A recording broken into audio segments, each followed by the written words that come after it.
नमस्कार मंडळी, कशा आहात तुम्ही सगळे? चला तर मग आपण आजच्या रेसिपीला सुरुवात करूया.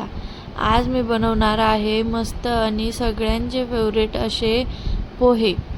पोहे हे नाश्त्याला खूप हेल्दी असं मानलं जातं आणि तुमच्याकडे कोणता नाश्ता आवडतो तेही कमेंट करून सांगा.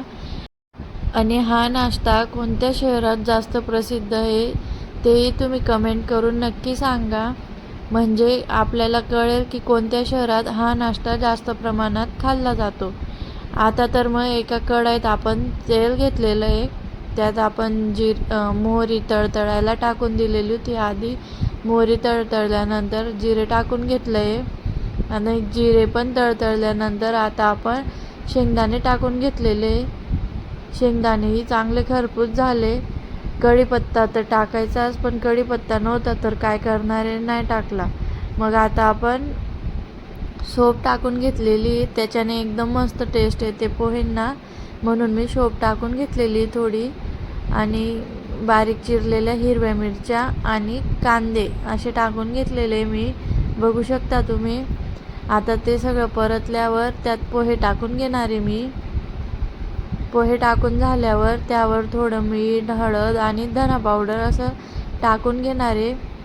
आणि तुम्हाला रेसिपी आवडल्यास माझ्या चॅनलला सबस्क्राईब करायला विसरू नका. आणि एक रेसिपी बनवायला काही वेळ लागत नाही, पण त्यानंतर त्याला व्हिडिओ शूट करायचं प्लस एडिट करायचं, सगळं काही काम करण्यासाठी खूप मेहनत लागते. आणि तुमचा एकच सबस्क्राईब आम्हाला खूप महत्त्वाचा असतो. बघू शकता तुम्ही मी कशा प्रकारे पोहे परतवते. असे पोहे मस्त परतून घ्यायचे, सगळे एकजीव करून घ्यायचे.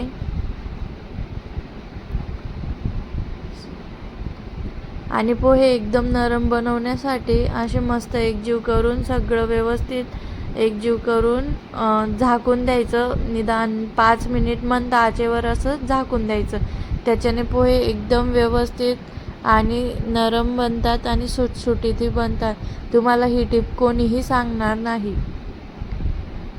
तुम्ही एकदा माझ्या पद्धतीने नक्की ट्राय करा. आणि तुम्हाला रेसिपी आवडल्यास माझ्या चॅनलला सबस्क्राईब नक्की करा. बघू शकता तुम्ही तुमच्या समोर किती नरम नरम पोहे झालेले. चला तर मग भेटूया आपण नेक्स्ट रेसिपीमध्ये. नेक्स्ट रेसिपी कसली बनवायची तेही कमेंट करून नक्की सांगा. तुम्ही सांगितल्यावर मला प्रोत्साहन मिळेल. चला तर मग भेटूया. बाय.